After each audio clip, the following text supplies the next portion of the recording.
Assalamualaikum warahmatullahi wabarakatuh. Perkenalkan, nama saya Novriana Nafisah, NIM M0716046.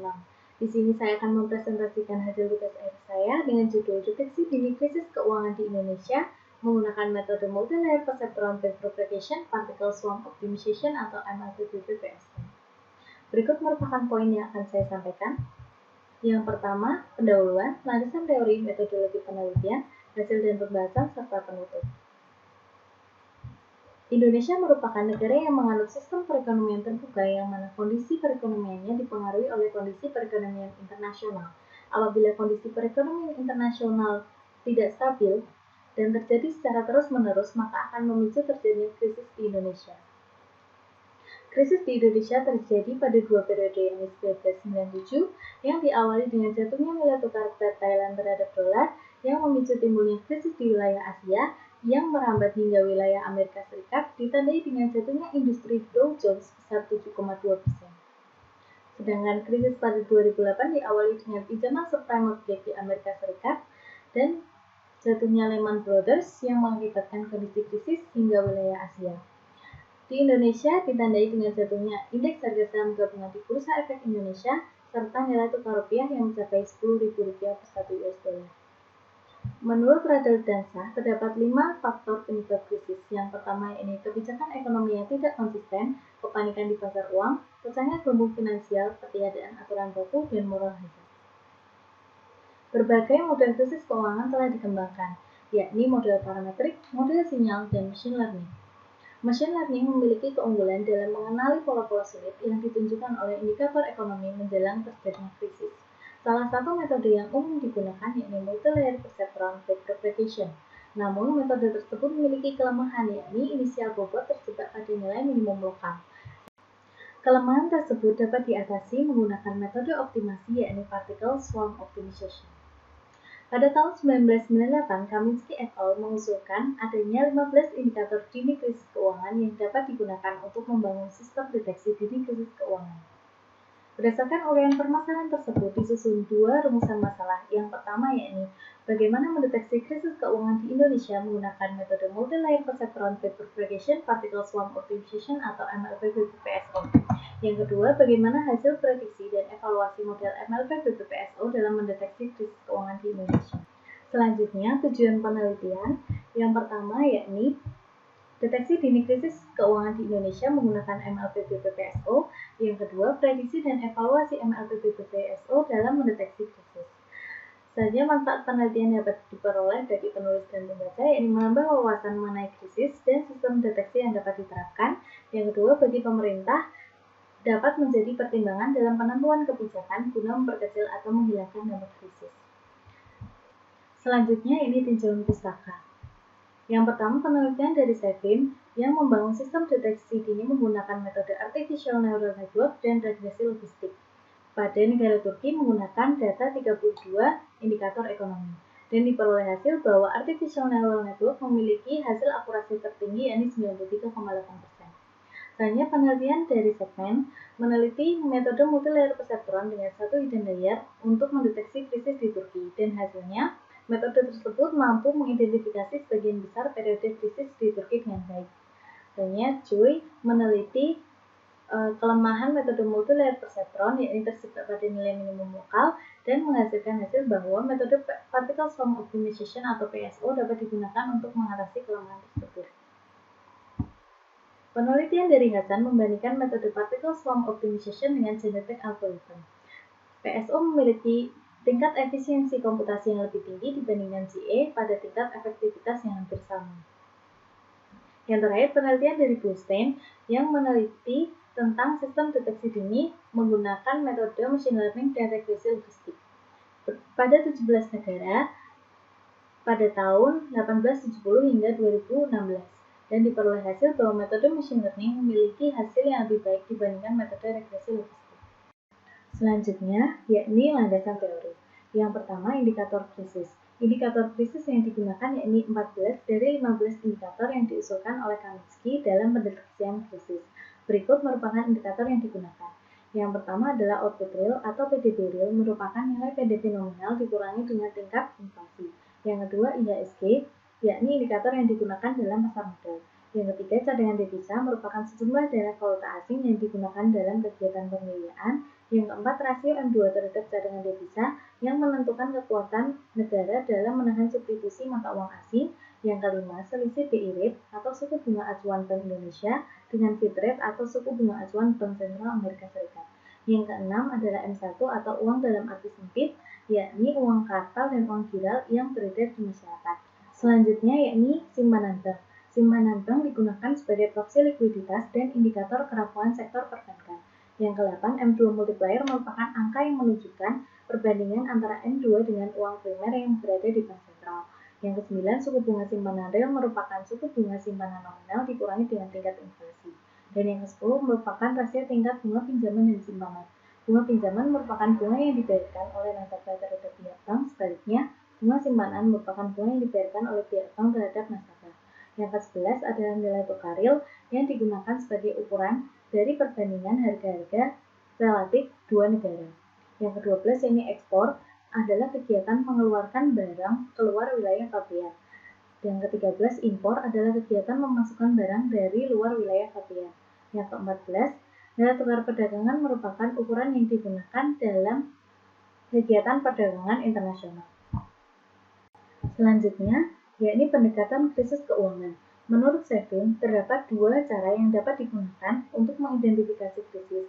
Salah satunya menggunakan Financial Crisis Index atau FPI.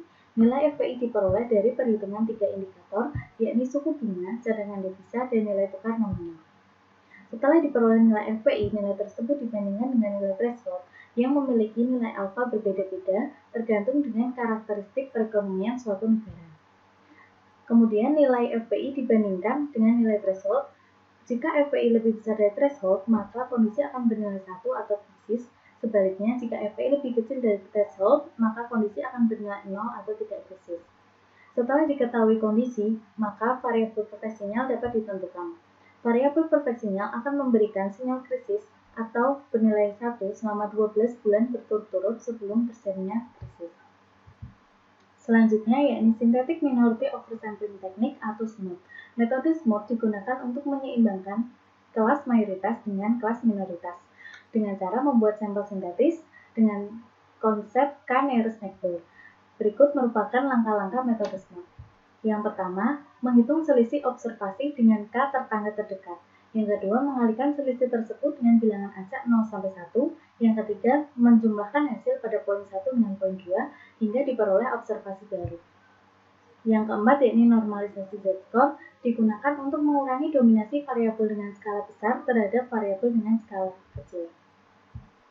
Selanjutnya, K-fold cross-validation yang digunakan untuk membagi data menjadi data training dan data testing, yang mana pada prosesnya setiap lipatan atau fold menjadi data testing sedangkan sisanya menjadi data training. Yang keenam, grid search. Grid search merupakan metode yang dapat digunakan untuk menentukan kombinasi hyperparameter yang optimal. Yang ketujuh, yakni jaringan syaraf Berwan. Jaringan syaraf Berwan mengadaptasi kinerja jaringan syaraf biologi pada manusia. Jaringan syaraf Berwan memiliki keunggulan dalam mengenali pola-pola yang sulit. Berikut merupakan proses inti dalam jaringan syaraf Berwan. Yang pertama, pemrosesan informasi terjadi pada neuron dan setiap neuron dihubungkan dengan bobot yang dapat memperkuat atau melemahkan sinyal. Yang ketiga, fungsi aktivasi yang digunakan menentukan jumlah keluaran dari setiap input yang masuk. Berikut merupakan arsitektur jaringan syaraf Berwan. Yang pertama ini single layer network yang terdiri dari input layer dan output layer. Yang kedua multi layer network yang terdiri dari input layer, minimal sublayer layer, dan output layer. Dan yang ketiga yakni recurrent network yang mirip dengan multi layer network namun terjadi proses perulangan atau looping. Algoritma pelatihan yang umum digunakan yakni algoritma HEP, Adeline, backpropagation, Madeline, dan lain-lain. Fungsi aktivasi yang dapat digunakan yakni fungsi identitas, fungsi threshold biner maupun bipolar, fungsi sigmoid, dan fungsi softmax. Selanjutnya, yakni multilayer perceptron. Multilayer perceptron merupakan jaringan syaraf tiruan multilayer yang dilatih menggunakan algoritma perceptron dengan langkah-langkah yang pertama yakni inisialisasi bobot dan learning rate. Yang kedua, menghitung nilai F-net atau keluaran. Apabila nilai keluaran tidak sama dengan target, maka iterasi tetap berlangsung dengan cara memperbarui bobot hingga seluruh nilai keluaran telah sama dengan target. Yang berarti jaringan telah mengenali pola dengan baik. Yang kesembilan, yakni algoritma backpropagation. Sama seperti algoritma perseptron, mula-mula algoritma backpropagation melakukan perambatan maju. Bedanya yakni error yang diperoleh dipropagasikan mundur untuk memperbarui bobot, dan kemudian iterasi akan berhenti sesuai stopping kriteria. 10, yakni multilayer perseptron backpropagation atau MLPBP. Merupakan gabungan dari multilayer perseptron dengan algoritma backpropagation. Terdapat beberapa hyperparameter dan istilah yang digunakan, yakni jumlah neuron pada hidden layer, yang kedua learning rate atau kecepatan laju pembelajaran yang nilainya berkisar antara 0 sampai 1, yang ketiga momentum yang berfungsi dalam pembaruan bobot, yang keempat yakni epochs menyatakan berapa kali seluruh data training telah melalui proses pembelajaran, dan yang kelima yakni batch size, ukuran sampel yang telah melewati iterasi tertentu. Selanjutnya, Particle Swarm Optimization atau PSO. PSO merupakan metode optimasi yang kinerjanya terinspirasi dari sekawanan burung atau sekumpulan ikan dalam proses pencarian makanan. Prinsip kerja dari PSO yakni setiap partikel atau individu akan berbagi informasi dari histori pencarian terbaiknya dengan sosial atau kawanannya, sehingga dapat diperoleh solusi dari masalah optimasi. Proses dalam PSO yakni diawali dengan inisialisasi posisi dan kecepatan awal partikel. Kemudian, proses pencarian solusi terbaik di base maupun di base dengan cara update posisi dan kecepatan partikel, sehingga diperoleh solusi dari masalah optimasi. Berikut merupakan parameter dan istilah yang digunakan dalam PSO. Yang pertama, partikel memiliki posisi dan bergerak dengan kecepatan tertentu. Yang kedua, parameter C1 atau parameter kognitif, dan C2 atau parameter sosial. Yang ketiga, inersia yang berfungsi untuk menyeimbangkan pencarian lokal dan global. Yang keempat, particle base atau histori pencarian terbaik tiap partikel atau individu, dan global base yang merupakan histori pencarian terbaik dari sebuah kawanan. Yang kelima, cost atau fitness. Berikut merupakan ilustrasi pergerakan partikel PSO. Yang pertama, setiap partikel memiliki posisi yang berbeda-beda, kemudian bergerak dengan kecepatan tertentu, dan membandingkan histori pencarian terbaiknya dengan kawanan, dan diperoleh solusi dari masalah optimasi. Berikut merupakan ilustrasi yang sama, namun dengan dimensi yang lebih tinggi. Yang ke-12, evaluasi model. Model terbaik dievaluasi menggunakan confusion matrix dengan kriteria akurasi, sensitivity, dan specificity. Selanjutnya, ini kerangka pemikiran. Yang pertama, indikator krisis dimodelkan menggunakan model MLPBP.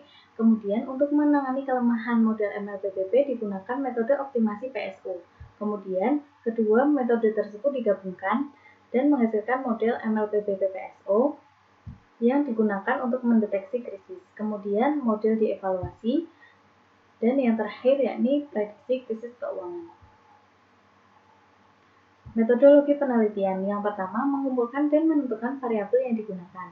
Variabel independen terdiri dari 14 indikator makroekonomi dari 1990 hingga 2019. Kemudian, variabel dependen yang digunakan yakni variabel perfect signal yang diperoleh dari perhitungan suku bunga Bank Indonesia, cadangan devisa, dan nilai tukar nominal.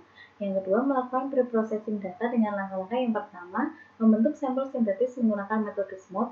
Yang kedua, melakukan standarisasi data. Dilanjutkan dengan partisi data, membagi data training menjadi data testing dengan komposisi 80% data training dan 20% data testing. Selanjutnya, mengaplikasikan metode K-fold cross validation untuk membagi data training menjadi data training dan data validasi.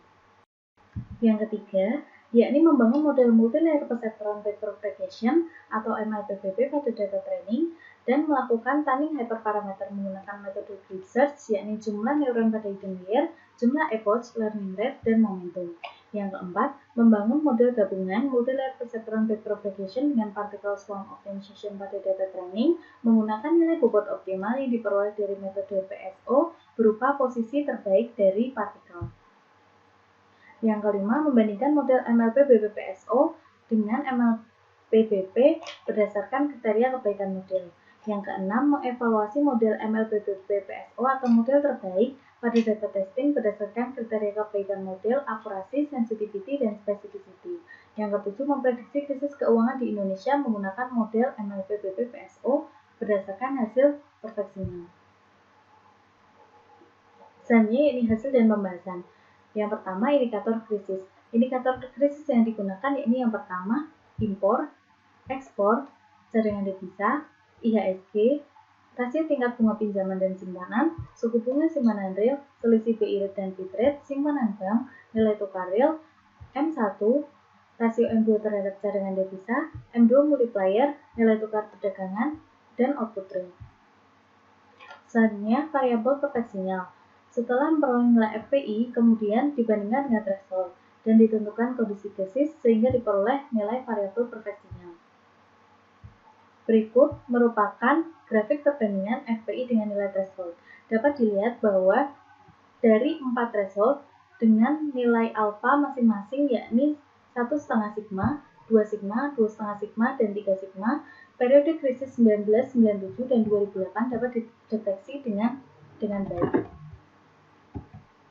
Berikut merupakan kondisi terjadinya krisis dari hasil perbandingan FPI dengan threshold.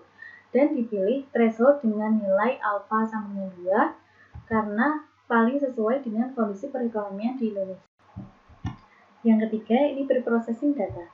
Pada mula-mula, perbandingan antara kelas minoritas atau kelas krisis dengan kelas mayoritas atau kelas tidak krisis yakni 29 banding 318.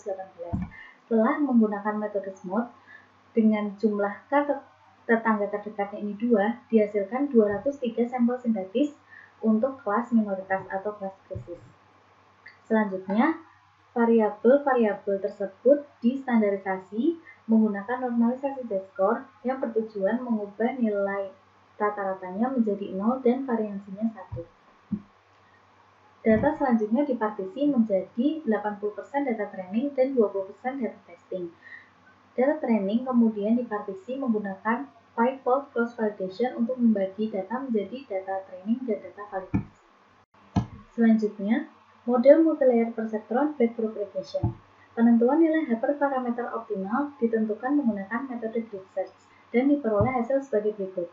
Jumlah neuron optimal pada hidden layer yakni 13 neuron. Learning rate optimal 0,8 dan momentum optimal 0,9 dengan nilai akurasi 98,87%. Berikut merupakan hasil tunning hyperparameter pada MLP-BP. Dengan mempertimbangkan aspek kesederhanaan model dan kompleksitas perhitungan, dipilih nilai hyperparameter yang lebih sederhana namun memiliki akurasi yang tidak jauh berbeda dengan nilai hyperparameter yang optimal. Dipilih kombinasi hyperparameter sebagai berikut. Jumlah neuron hidden layer yakni 7, learning rate 0,5, momentum 0,9, epochs ditentukan jumlahnya 100, batch size 128, fungsi aktivasi hidden layer yang digunakan yakni sigmoid, fungsi aktivasi output yang digunakan yakni softmax, jumlah neuron input 14, dan jumlah neuron output 2, yang memiliki nilai akurasi sebesar 98,41%. Berikut merupakan arsitektur multilayer perceptron backpropagation dengan 14 neuron input, 7 neuron pada hidden layer, dan 2 neuron output. Evaluasi model multilayer perceptron backpropagation pada data validasi. Yang pertama, rata-rata akurasi dari 5 volt yakni 98,41% yang berarti model mampu memprediksi kondisi krisis maupun tidak krisis dengan sangat baik. Nilai rata-rata sensitivitas dari 5 volt yakni 99,46% yang berarti model dapat memprediksi kondisi krisis dengan sangat baik. Dan rata-rata nilai spesifisitas dari 5 volt yakni 97,65% yang berarti model mampu memprediksi kondisi tidak krisis atau stabil dengan sangat baik. Selanjutnya ini model multilayer perceptron backpropagation particle swarm optimization dengan parameter PSO sebagai berikut. C1 atau parameter kognitif 1,49, C2 atau parameter sosial 1,49, inersia 0,729, maksimum iteration 1000, N partikel 100, dan ukuran dimensi 121. Kemudian dihasilkan posisi terbaik atau global best particle sebagai solusi dari masalah optimasi yang nantinya akan dijadikan sebagai bobot awal dari jaringan syarat tiruan.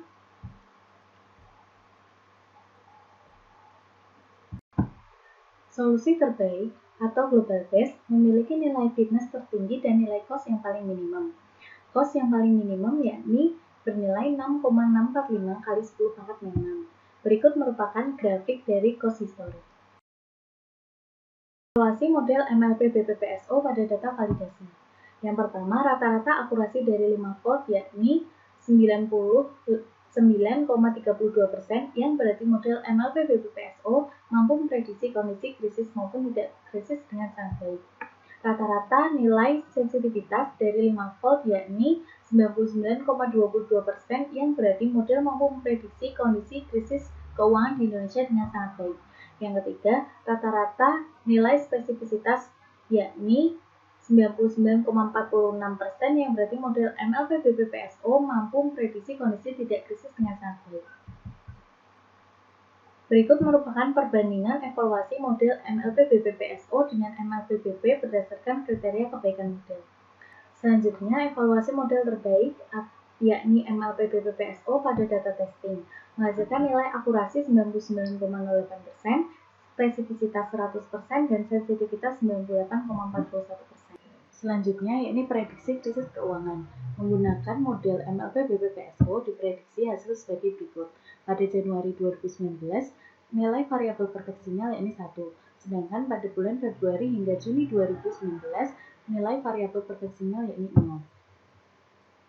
Model terbaik yakni Multi-Layer Perceptron Wave Propagation Particle Swarm Optimization dengan arsitektur 1472, learning rate 0,5, momentum 0,9, rate size 128, epoch 100, fungsi aktivasi sigmoid pada hidden layer, fungsi softmax pada output layer dengan parameter PSO, parameter C1 atau parameter kognitif 1,49, parameter sosial atau C2 1,49, inersia 0,729, maksimum iteration 1000, N partikel 100, dan ukuran dimensi 121.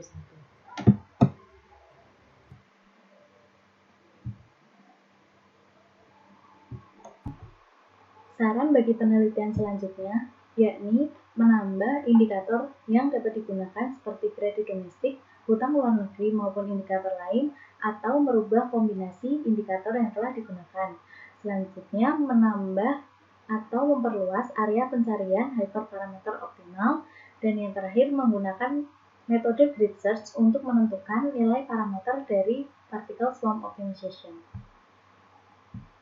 Sekian presentasi yang dapat saya sampaikan, kurang lebihnya mohon maaf, semoga bermanfaat. Wassalamualaikum warahmatullahi wabarakatuh.